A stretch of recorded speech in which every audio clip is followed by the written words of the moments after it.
Bonjour et bienvenue à cette présentation des nouvelles fonctionnalités de la R22 FD03. Donc, c'est la première fois qu'on va faire ce type de présentation sur donc, les nouvelles fonctionnalités liées à la plateforme 3D Experience. Mais bien entendu, on va les refaire pour maintenant chaque nouvelle release de la plateforme 3D Experience. Donc, avant de commencer, je vais vous poser une petite question. Déjà, est-ce que vous pouvez confirmer dans le chat si vous voyez bien l'écran que l'on partage?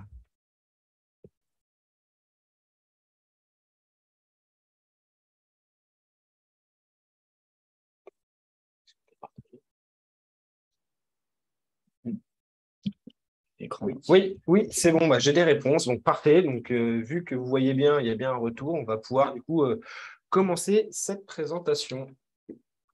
Alors, donc, au niveau des nouvelles fonctionnalités, on a divisé ça en trois catégories. Donc, la première partie va être sur les nouvelles fonctionnalités plutôt liées à la conception. Dans un second temps, on va parler plutôt des nouvelles fonctionnalités liées à nos divers outils de simulation qu'on a disponibles sur la plateforme 3D Experience. Et enfin, on terminera sur la partie gestion de données. Donc là, vous pouvez voir qu'il y a également deux, on va dire, domaines qu'on ne va pas aborder dans cette présentation. En fait, c'est une concaténation des principales nouvelles fonctionnalités, mais on ne va pas aborder toutes les fonctionnalités parce que sinon, on serait là pour encore plusieurs heures. Donc, on va être trois personnes à effectuer cette présentation. Donc, il va y avoir Jean-François Pinault, qui est ici à côté de moi. Bonjour. Et Benjamin de Ponteves, qui est également à côté de moi, mais de l'autre côté. Bonjour. Et moi-même, donc Éric Chastanet, qui va aussi parler notamment sur la partie simulation. Donc, avant de commencer, je dirais un peu dans le vif, pour information, vous pouvez déjà trouver des informations sur la plateforme, notamment sur la communauté Platform Users Community, donc qui est accessible directement quand vous êtes sur la plateforme Dassault Systèmes. Et là, vous pourrez retrouver déjà d'autres informations complémentaires sur les nouvelles fonctionnalités. Et j'aimerais aussi faire un petit point de focus très important sur le rôle 3D Experience Learner, donc le LWKLX au niveau du TRIRAM. Donc, c'est un rôle qui permet de pouvoir monter en compétences parce qu'en fait, ça donne accès au matériel, notamment à des formations, à des e-learning directement sur tous les rôles qui sont sur la plateforme 3D Experience. Donc, c'est vraiment un rôle qui est très important quand on veut faire de la montée en compétences voilà, pour pouvoir découvrir tous les rôles et sur toutes les fonctionnalités importantes liées aux différents rôles que vous avez. Donc, je vous propose qu'on commence la nouvelle fonctionnalité avec notamment mon collègue Benjamin de Ponteves. Alors, du coup, on va commencer la partie design et engineering avec la présentation des nouveautés et améliorations des XApp. Donc, pour rappel, les XApp, c'est des applications qu'on va trouver dans la plateforme en fait, qui fonctionnent avec les ressources du cloud. Donc là, c'est des applications que vous pouvez utiliser sur votre tablette et sur des ordinateurs qui ne permettent pas forcément de faire tourner des logiciels puissants comme SolidWorks. Alors,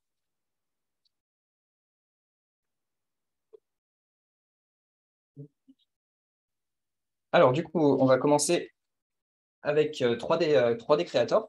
Donc, vous voyez ici, on a une présentation globale des améliorations. Et en fait, on va voir qu'il y a des améliorations du côté de l'ergonomie et des fonctionnalités qui existaient jusqu'à aujourd'hui dans SolidWorks et qu'on va retrouver maintenant du côté de ces XApp. Donc, pour commencer, on commence avec la Welcome App, en fait, qui est une nouvelle application que vous pouvez retrouver dans votre Compass, qui permet en fait d'onboarder plus facilement les nouveaux utilisateurs, parce que du coup, ça résume sur une page d'un, à portée de clic, en fait, toutes les applications auxquelles vous avez accès, avec un accompagnement à l'installation, et également, vous avez la possibilité donc, d'accéder à des tutos pour découvrir un peu les différentes applications. Donc, ça permet vraiment de découvrir beaucoup plus rapidement le portefeuille d'applications auquel un nouvel utilisateur a accès. Ensuite, du côté directement dans les XApp, pardon, En fait, première chose à voir, c'est que si vous regardez sur la partie droite de l'écran, vous allez voir qu'en fait, il y a certaines améliorations et nouveautés qui ne vont pas concerner que 3D Creator, mais là, par exemple, vous avez une amélioration qui concerne toutes les XApp. Donc, il y a certaines améliorations comme ça que vous allez pouvoir retrouver sur plusieurs applications différentes. Donc là, notamment, c'est l'amélioration en fait, des messages que vous allez avoir dans les applications qui vont vous aider à trouver plus facilement comment résoudre certaines erreurs. Donc là, par exemple, sur l'image d'illustration, c'est un plan qui a perdu sa référence. Voilà, donc ça peut être pratique pour gagner en rapidité pour vos conceptions. Ensuite, vous avez une fonctionnalité donc, qui existait jusque-là que dans SolidWorks, qui est en fait le congé variable. Et donc maintenant, en fait, cette fonctionnalité, vous la retrouvez directement dans votre application. Et donc, vous avez avec la petite fenêtre qui vous aide à configurer votre congé variable. Ensuite, on a aussi une nouveauté qui nous vient de SolidWorks, qui est en fait un peu comme le Selection Manager que vous connaissiez dans SolidWorks au moment des balayages, des lissages, etc. En fait, là, vous avez la possibilité de sélectionner des entités tangentes directement avec un petit assistant. Ensuite, vous avez aussi une petite amélioration qui a été faite au niveau pour les assemblages avec les contraintes. Parce que vous voyez que vous avez un petit bouton qui vous permet éventuellement d'inverser 2 alignements quand vous avez notamment, par exemple, une contrainte de concentricité. Donc là, à nouveau, ça permet de gagner en rapidité de modification de vos assemblages, ce qui est plutôt pratique. Ensuite, au niveau des répétitions d'esquisses, donc que ce soit des répétitions linéaires ou des répétitions circulaires, en fait, vous avez des nouvelles fonctionnalités dans votre menu qui vous permettent, par exemple, de répéter votre motif et en fait de configurer chaque motif différemment indépendamment des autres. Donc là, par exemple, c'est la raison pour laquelle vous voyez autant de code sur la répétition linéaire. Et éventuellement, c'est pour ça que vous avez les angles côté répétition circulaire. Ensuite, vous avez également la possibilité donc, d'ajouter vos matériaux personnalisés à la bibliothèque directement depuis l'application. Ce qui permet, si vous utilisez vos conceptions pour de la simulation, là, ça permet d'être le plus précis possible. Et enfin, pour la partie un peu utilisation, etc., on a rajouté la possibilité de choisir votre mode de rotation que vous préférez, puisque on a la possibilité de tourner, de pivoter vos conceptions sur un modèle, on va dire, un peu plus gravitaire. Donc là, c'est juste pour laisser à l'utilisateur le choix de ce qu'il préfère pour manipuler ses conceptions. Ensuite, du côté de l'insertion des esquisses, on a aussi une belle amélioration, puisque maintenant, quand vous insérez une esquisse, en fait, vous avez l'apparition d'un petit robot. Donc là, c'est ce que vous voyez sur l'image du bas avec le point blanc et la flèche, qui vous permet en fait de manipuler beaucoup plus facilement les esquisses, par exemple, qui sont issues d'un copier-coller. Ça évite de cliquer à côté et de perdre sa sélection, donc c'est très apprécié. Maintenant, si on va passer du côté de 3D Sculptor, donc comme pour 3D Creator, en fait, on va voir qu'il y a quelques améliorations du côté de l'ergonomie. Et donc, notamment, par exemple, la première, c'est que lorsque vous insérez une primitive, vous avez la possibilité de la dimensionner directement avec la boîte englobante pour avoir vraiment, pour définir dès le début les dimensions de votre objet. Donc ça, c'est une amélioration qui est très pratique, puisqu'on n'a pas besoin de le faire en deuxième étape, on peut le faire directement à la création. Donc là, à nouveau, c'est une fonctionnalité qui est bien appréciée. Ensuite, pour faciliter la sélection de votre primitive, vous avez la possibilité dans votre barre de fonctions de sélectionner le type de sélection que vous voulez faire. Donc, par exemple, vous pouvez maintenant définir que vous voulez sélectionner soit les faces tangentes, soit les arêtes tangentes. Donc là, à nouveau, c'est toujours pour faciliter un peu la manipulation des primitives. Ensuite, pour les utilisateurs qui ont à la fois le rôle 3D Creator et le rôle 3D Sculptor, en fait, vous allez avoir la possibilité de retrouver dans 3D Sculptor les fonctionnalités de 3D Creator. Avant, vous étiez obligé de switcher entre les deux applications, toujours quand vous aviez chacun des rôles. Aujourd'hui, vous pouvez rester dans 3D Sculptor et avoir accès aux fonctionnalités de 3D Creator. Donc là, à nouveau, ça facilite un peu le workflow de conception, etc. On gagne du temps, ce qui est toujours appréciable. Maintenant, on va passer à 3D Sheet Metal Creator. Donc, pour rappel ou pour découverte de ceux qui ne savent pas, c'est l'application qui permet de faire donc de la tôlerie dans une XAD, donc directement sur la plateforme. La première fonctionnalité qu'on tenait à vous montrer, c'était la fonction reconnaître, en fait, qui, comme dans SolidWorks, permet à partir d'un volume de convertir en une pièce de tôlerie.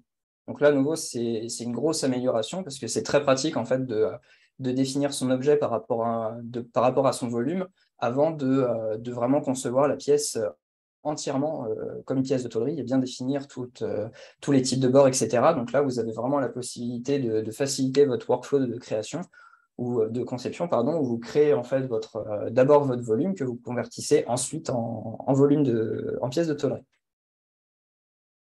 On a encore toujours dans la fonction reconnaître, en fait, vous avez également la possibilité donc, de reconnaître une pièce qui est déjà une pièce de tôlerie, mais par exemple qui est issue d'une autre conception. Donc, par exemple, un fournisseur qui vous fournit une pièce comme ça, bah, vous pouvez la reconnaître. Et en fait, à partir de là, vous pouvez définir toutes vos faces et tous vos plis. Et donc, bah, là, vous avez votre déplié qui est presque instantanément disponible. Donc, ce qui est à nouveau très pratique. On change à nouveau d'application, où là, on passe dans 3D Structure Creator, donc qui est l'application qui permet de faire du mécano-soudé dans la plateforme. Et on va voir que là aussi, on a eu des améliorations qui participent au fait de la praticité, on va dire, de cette application. Donc, la première, c'est par exemple l'ajustement automatique de vos coins, où là, bah, comme sur SolidWorks, vous pouvez choisir comment vous voulez ajuster vos bords de votre structure. Et ensuite, on a la possibilité de créer des profils, des profilés et de les stocker directement dans la plateforme. Donc là, après, vous pouvez les récupérer directement de la plateforme pour vos conceptions. Et enfin, avec Manufacturing Definition Creator. Donc là, juste pour une précision, en fait, cette app, elle a été renommée, puisqu'avant, l'application s'appelait XDefine, et maintenant, vous allez la trouver sous le nom Xdrawing. Et donc là, en fait, on va voir que maintenant, les nomenclatures ont été prises en compte, et on a à nouveau d'autres options d'ergonomie qui ont été rajoutées.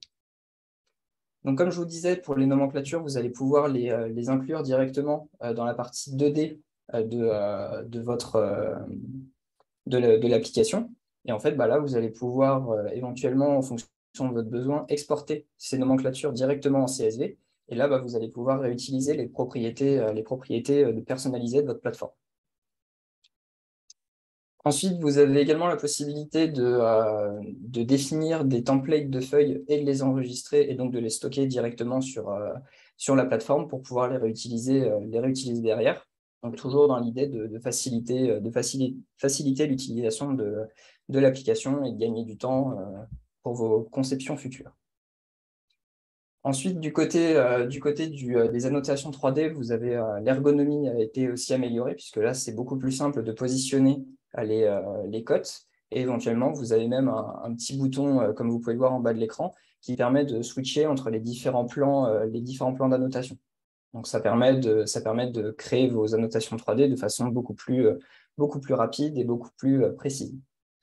Et toujours dans un souci de lisibilité, vous avez également la possibilité maintenant de définir une couleur de fond de plan pour que vos cotes, par exemple, soient le plus visible possible en fonction de vos standards d'entreprise.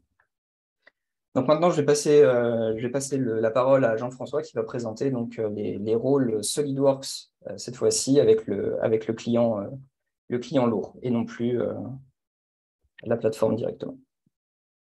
Bonjour à tous. Donc oui, je remercie Benjamin pour ce démarrage. Donc on va continuer sur les outils de conception hein, avec la partie SolidWorks. Donc SolidWorks, on va démarrer sur l'outil SolidWorks Connected. Première en fait nouveauté qui était tant attendue en fait, hein, c'est le mode hors ligne qui est arrivé présent en fait dans SolidWorks. Juste une petite vidéo qui va vous permettre de voir en fait la simplicité, comment on va passer hors ligne avec un message d'alerte qui va vous prévenir que vous pouvez passer hors ligne sur une période maximum de 30 jours avec les différentes informations. Donc, c'est ce message qui intervient au moment de la déconnexion du passage hors ligne. Le mode hors ligne va vous permettre de travailler avec vos données SolidWorks en local, donc lorsque vous n'avez pas d'accès à Internet. Ça, c'était vraiment une fonctionnalité qui était attendue par les clients. Donc, ça y est, elle est disponible maintenant directement ici. Et donc, comme on n'a plus accès à la plateforme pendant la période de hors connexion, vous retrouvez en fait la visibilité de votre espace local. Et à nouveau, donc, vous voyez par les petits icônes en haut que vous êtes bien hors ligne. Hein, donc, vous êtes en permanence informé.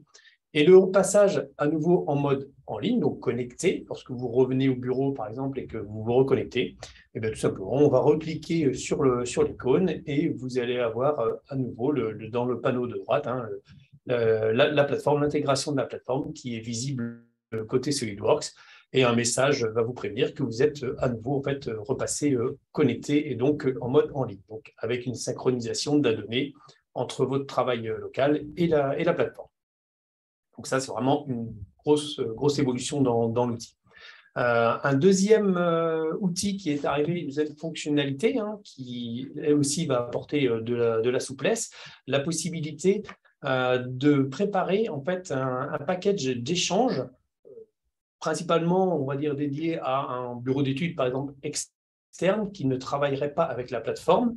Vous allez avoir la possibilité de préparer votre ensemble, ses composants, les mises en plan liées, puisque vous allez voir ici, il va vous retrouver la mise en plan de l'élément sélectionné. Mais évidemment, si on sélectionne l'ensemble des données, il va retrouver l'ensemble des plans liés, que ce soit pièces, plans, sous-ensemble.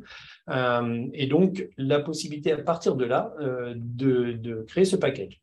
Vous remarquerez à droite, hein, sur la colonne des droits, ici, vous allez pouvoir activer ou non la modification sur certains fichiers. Donc, donner le droit à votre sous-traitant de modifier des fichiers et au contraire, pour d'autres, de les conserver, de les verrouiller.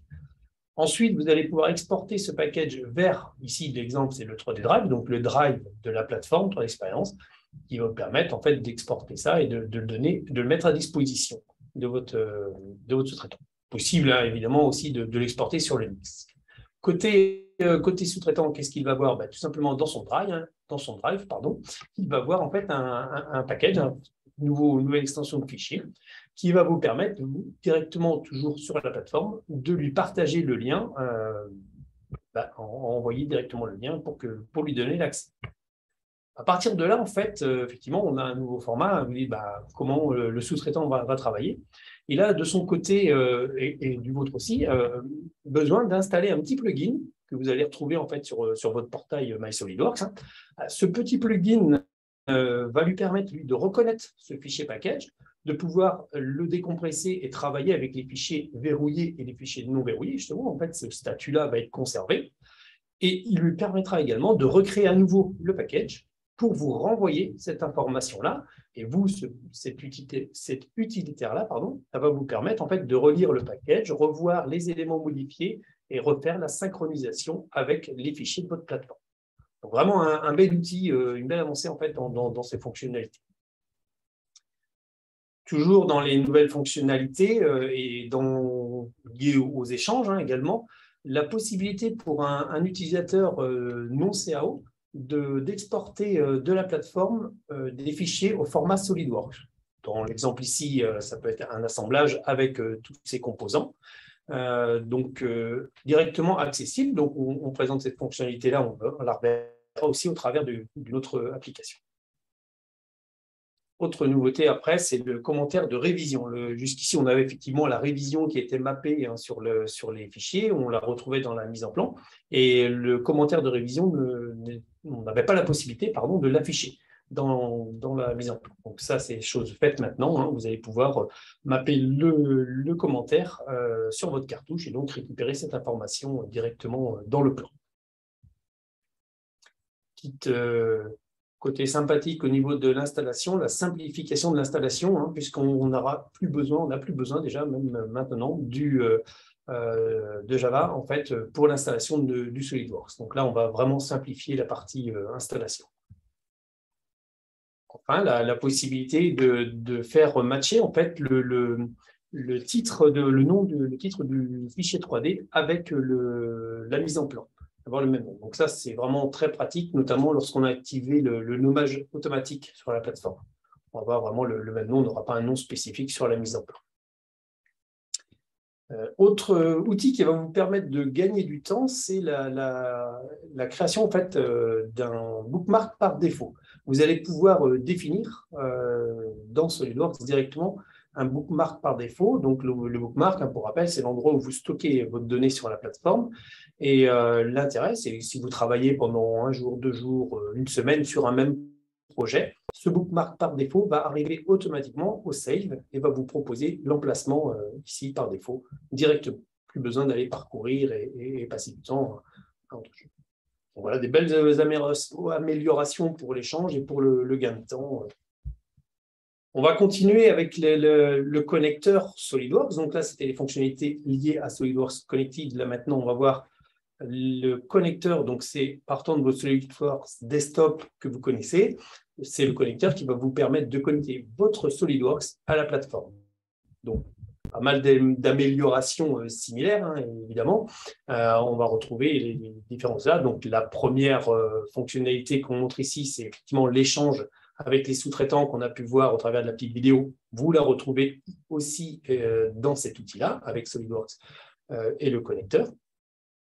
Le mappage, en fait, hein, le matching entre le nom du fichier et le 3D est également intégré dans ce connecteur-là. La possibilité d'exporter aussi le package sur un utilisateur non CAO, vous la retrouvez également avec ce connecteur-là. Le commentaire dans la mise en plan également. Hein, donc, on a beaucoup comme ça de fonctionnalités qui vont arriver sur le SolidWorks Connected, qui également arrive hein, évidemment sur le connecteur. Hein, hors de question de laisser les deux outils vivre séparément. Forcément, la simplification de l'installation, on la retrouve aussi ici avec le Java qui ne sera plus nécessaire. Et là, plutôt un outil spécifique au connecteur, c'est la possibilité d'avoir accès au cache local. Donc, vous avez directement dans l'interface de SolidWorks un icône qui vous donne accès à la visibilité de l'ensemble des fichiers qui sont dans votre cache local, leur état, leur statut, la possibilité aussi de nettoyer le cache local directement ici. Donc ça, c'est vraiment un gain aussi appréciable et qui vous évite d'ouvrir l'explorateur Windows en parallèle. Le bookmark par défaut est évidemment présent dans ce connecteur aussi. Et puis, une simplification des messages en général, on va dire une simplification ou plutôt une clarification avec des messages plus lisibles et plus compréhensibles. Donc, un travail assez important qui a été fait à ce niveau-là. Voilà, je vais passer la main à Benjamin à nouveau pour la suite. Voilà, donc là, on a présenté les améliorations et nouveautés pour le connecteur SolidWorks, mais sachez qu'on retrouve d'autres connecteurs pour des logiciels de CAO externes qui, du coup, pour intégrer la donnée à la plateforme. Donc là, on va passer rapidement dessus, parce qu'il y a énormément d'améliorations au cas par cas, mais du coup, retenez qu'on a avec la FD03, on a des compatibilités, on a de plus en plus de compatibilités de versions avec ces autres logiciels. Donc, par exemple, c'est ceux que vous voyez en vert. Pour les autres, les améliorations compatibilité ont été faites sur les versions précédentes, mais avec toutes les FD, on a des améliorations de ces connecteurs.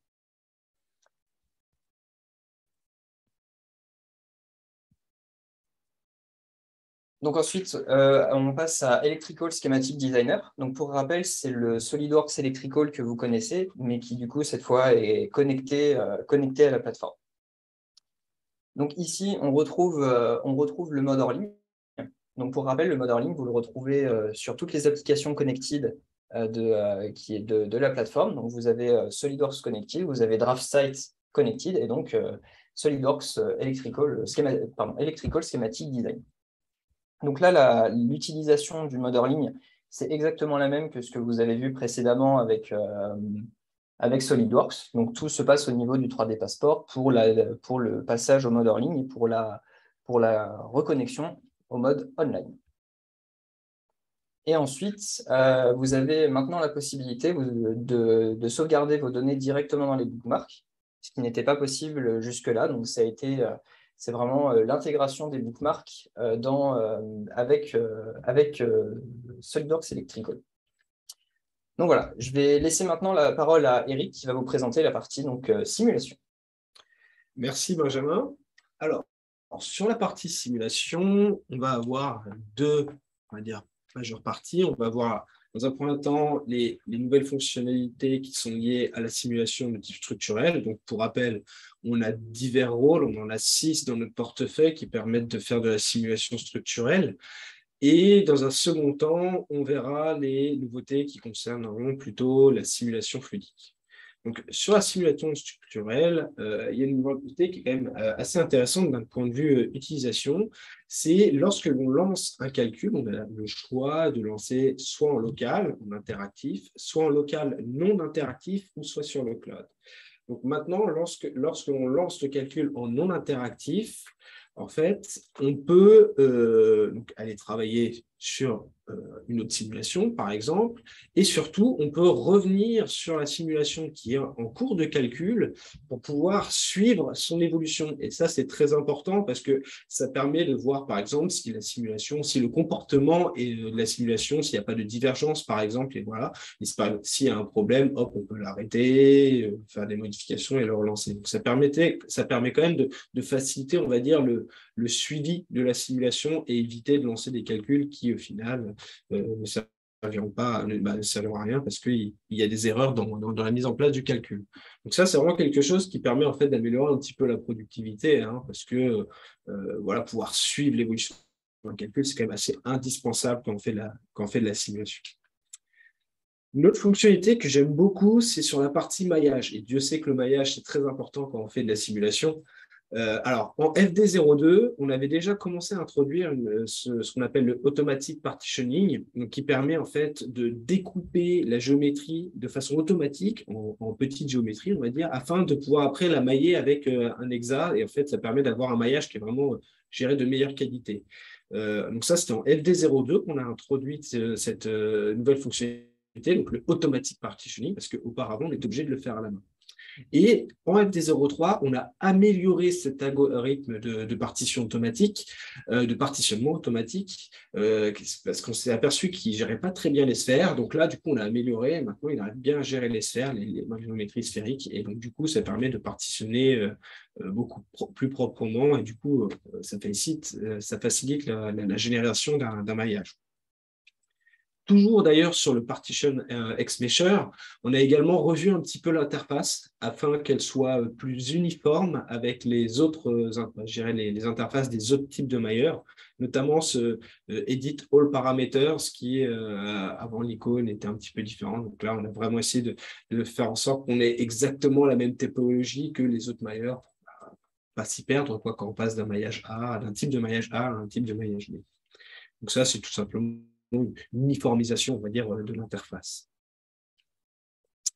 On a également, on va dire, ajouté une option au connecteur de type ligne. Donc ça, c'est pour notamment représenter une soudure, hein, par exemple.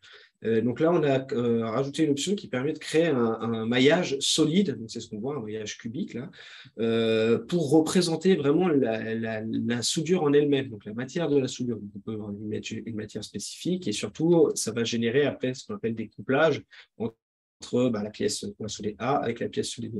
Donc, c'est une autre type d'approche, on va dire, il y a plusieurs approches. Donc, c'est une option supplémentaire dans ce connecteur de type linéaire. On va rester aussi sur la partie connecteur parce qu'on a également amélioré le connecteur de type axe. Donc, avant, il était seulement disponible avec des géométries volumiques. Donc là, maintenant, on peut l'utiliser également sur des géométries de type coque. Donc ça permet clairement on va dire, d'élargir le spectre d'application de ce type de connecteur. D'un point de vue interface, ou je dirais également expérience utilisateur, on a implémenté un code couleur pour quand on travaille notamment avec des géométries de type coque, donc qui permet en fait d'identifier, on va dire, beaucoup plus facilement parce que visuellement, la surface du dessus et la surface du dessous. Donc là, voilà, avec le code couleur, en fonction si c'est du violet ou du magenta un peu rose, là, on est soit surface du dessus, soit surface du dessous.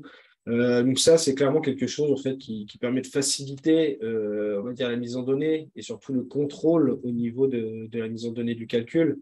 Avant, l'outil était un petit peu plus, on va dire, plus abstrait pour pouvoir reconnaître justement quelle était la surface du dessus et la surface du dessous. Là, maintenant, c'est très visuel, c'est beaucoup plus intuitif. On a également ajouté un nouveau profil sur les poutres. Ce profil, c'est le profil de type chapeau. Donc, on peut éditer, on peut modifier toutes les dimensions sur ce profil. Et si on sait que l'on va réutiliser ce type de profil dans d'autres simulations, on va également, bien entendu, pouvoir l'enregistrer pour pouvoir, bien sûr, le réutiliser dans les autres simulations. Donc, enregistrer comme un template. Concernant le post-traitement des résultats, on a également amélioré l'outil de plan de coupe. Maintenant, dans cette nouvelle fonctionnalité, on a rajouté une option qui permet d'orienter les plans de coupe en fonction des plans qui seraient enregistrés ou qui sont enregistrés dans votre géométrie, dans l'assemblage ou même dans les sous-assemblages. Donc ça va permettre d'orienter très précisément vos plans de coupe.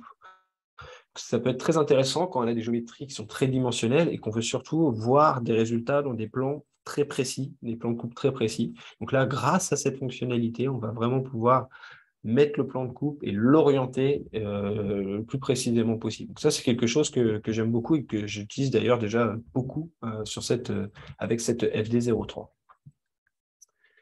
On a également implémenter une nouvelle fonctionnalité sur la visualisation des vecteurs. Pour ceux qui ont déjà travaillé beaucoup avec les affichages de type vecteur, que ce soit en fluidique ou même en structurel, cette fonctionnalité est disponible dans les deux. Logiquement, les vecteurs sont affichés en fonction du maillage. C'est-à-dire que si vous avez un maillage qui est fin, vous allez avoir un plus grand nombre de vecteurs. Et dans un maillage, il y a des zones des fois qui sont plus raffinées que d'autres. Et donc là où c'est plus raffiné, par défaut, vous aurez plus de vecteurs qui sont visibles. Donc des fois, ça peut être intéressant, mais des fois, ça peut être un peu lourd au niveau de l'affichage.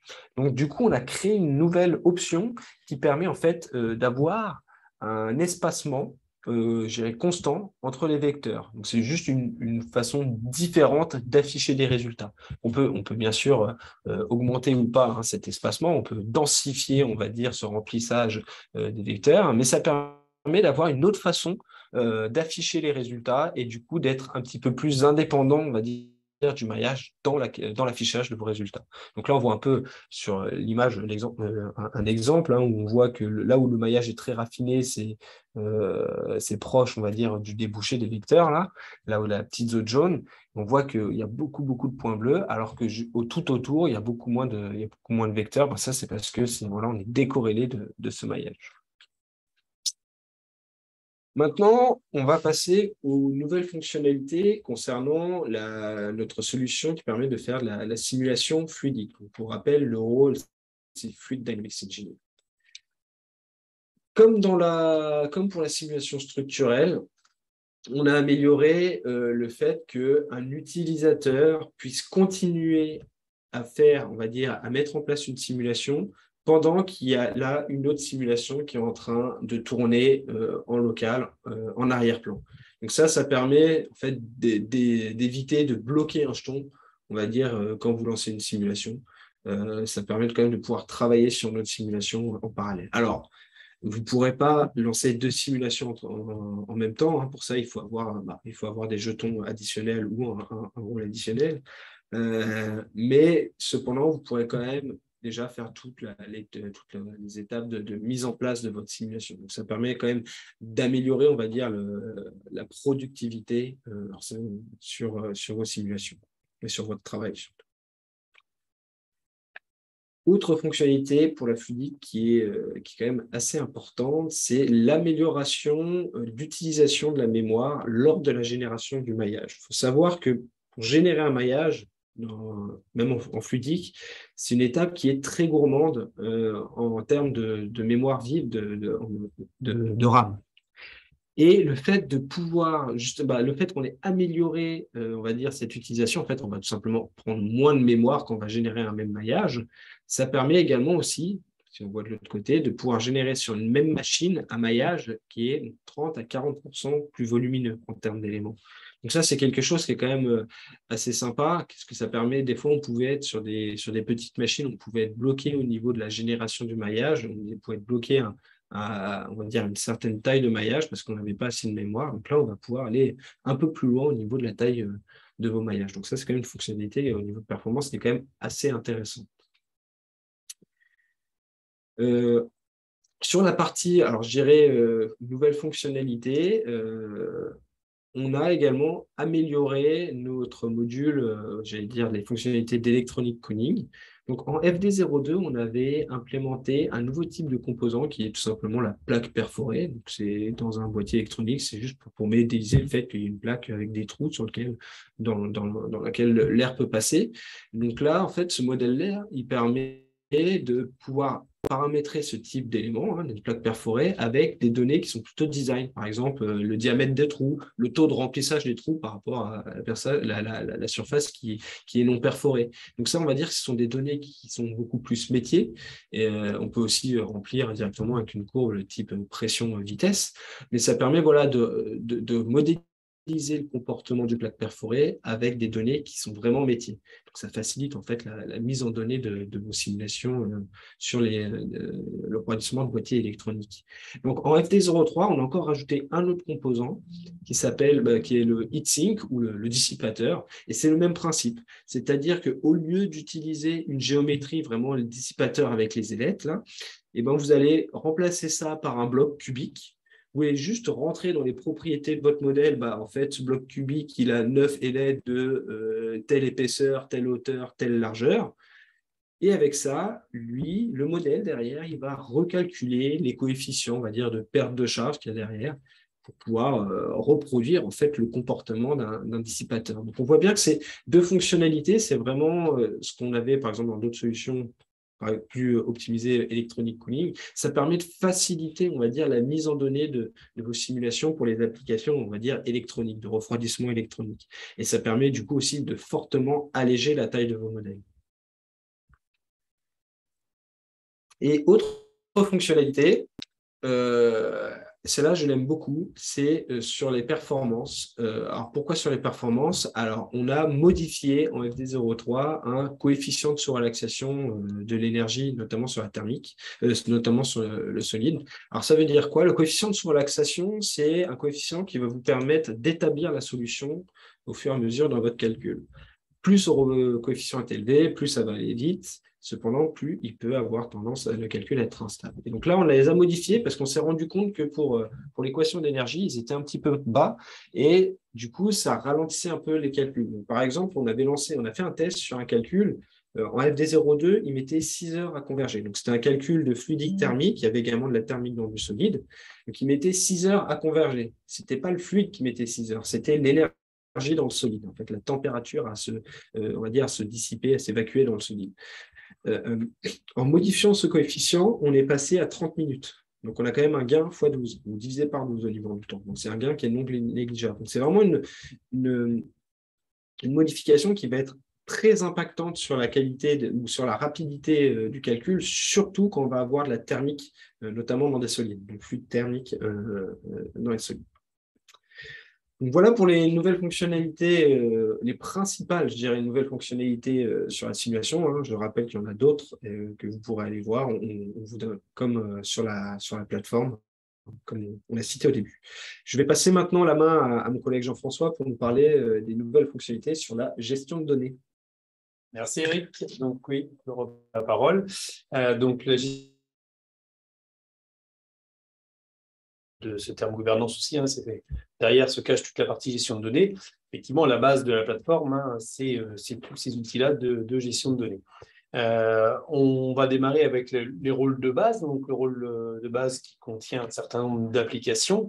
Ce rôle-là, en fait, a évolué notamment au niveau du viewer. On retrouve en fait le viewer en fait 3D Navigate qui est en fait en standalone, c'est-à-dire que vous allez pouvoir l'utiliser en lieu et place d'un 3D Play. Ce viewer-là, il a certaines fonctionnalités sympathiques au niveau de la sélection graphique. L'intérêt aussi, c'est que vous allez pouvoir utiliser ce viewer-là dans certaines applications qui sont couplées avec un viewer et qui utilisent actuellement le 3D Play. Donc, plus d'interaction entre le graphique et la structure. Ensuite, on va voir la partie, donc, le rôle 3D Product Architect. Sur cet outil-là, on a aussi des évolutions. Donc, la première, en fait, c'est celle qu'on a déjà évoquée quand on a parlé de SolidWorks.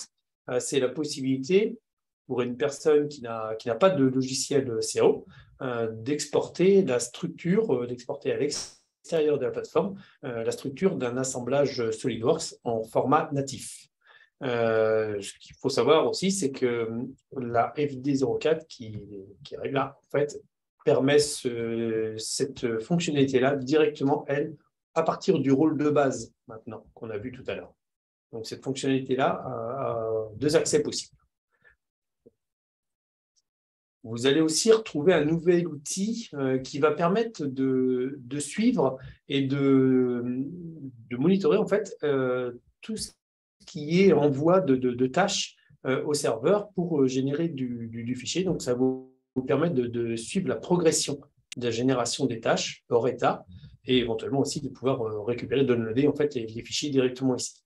Donc, deux fonctionnalités, suivi et récupération de la data. Notre outil qui fait partie des outils de gestion de données, c'est l'outil qui va nous permettre de gérer les nomenclatures. En fonctionnalité nouvelle, on va retrouver l'outil qui a été amélioré qui permet de faire la mise à plat de la structure. Cet outil-là, en fait, va nous permettre de voir la structure à plat d'un assemblage, mais sur tous les niveaux. C'est-à-dire qu'avant, on récupérait le dernier niveau de chaque sous-niveau, on va dire, et on les avait en nomenclature râteau. Ce qui était demandé, ce qui était attendu, en fait, pour les exports de nomenclature, c'était de pouvoir récupérer la structure complète de l'assemblage avec, lié à ça, en fait, une colonne niveau qui vous permet directement de savoir sur quel niveau se trouve le produit composant. Ça, c'est pareil, une belle fonctionnalité nouvelle dans l'outil. Autre chose, là, plus pour simplifier l'utilisation, c'est le filtre qui va être accessible directement sur les titres de la colonne. Sur chaque colonne, directement par le clic sur le titre de la colonne, vous allez pouvoir filtrer sur toutes les colonnes. Et vous allez être obligé d'aller chercher en fait, l'outil dans la barre d'outils. L'outil, après, de gestion de projet, gestion de planning, qui a lui aussi profité de certaines améliorations, notamment la possibilité, en fait, l'ajout qu'on va appeler une dépendance flexible entre deux tâches, entre deux jalons, qui va permettre en fait de définir un lien de succession entre les deux tâches, mais ce lien-là va accepter en fait des retards en fait entre les deux, ne va pas en fait forcément impliquer le décalage de l'une, impliquer le décalage de l'autre. Ceux qui ont utilisé l'outil ont pu voir jusqu'ici, quand on décalait une tâche, forcément l'autre suivait. Là, on a certaines tâches qui sont liées, mais qui n'ont pas forcément de dépendance directe. Avec cette relation flexible, on va pouvoir mettre ça en œuvre. L'autre point aussi demandé, c'est l'affichage en fait, des numéros de semaine dans le planning. C'est vrai que dans l'industrie, on travaille énormément avec les numéros de semaine et dans le planning, on ne voyait pas ces numéros de semaine. Donc là, maintenant, c'est ajouté, en fait, cette fonctionnalité est directement ici à cocher, hein, on affiche ou pas, hein, ça reste un filtre complémentaire d'affichage dans l'outil. Autre fonctionnalité intéressante donc, dans les tâches collaboratives, en fait, c'est la possibilité de filtrer les tâches terminées sur un critère de durée. L'intérêt, en fait, c'est d'éviter d'aller demander en fait, l'information à un utilisateur direct. Donc, le chef de projet va être autonome pour aller faire ses filtres et ressortir cette information-là. Un maximum d'autonomie hein, pour le chef de projet.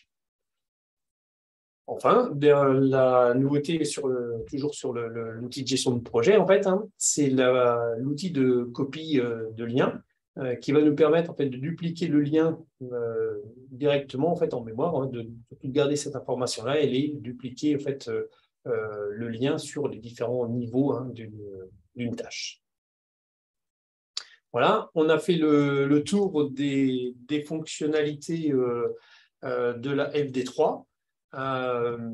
On va garder un certain rythme sur ces webinaires. Donc, on a déjà planifié le prochain webinaire qui va venir très rapidement, puisque ça va être le 7 octobre. Ce sera un vendredi à 14 h, sur une durée à peu près équivalente, hein, 45 minutes, 1 heure, sur lequel on essaye de vous brosser les nouveautés qui nous paraissent le plus intéressantes à vous montrer.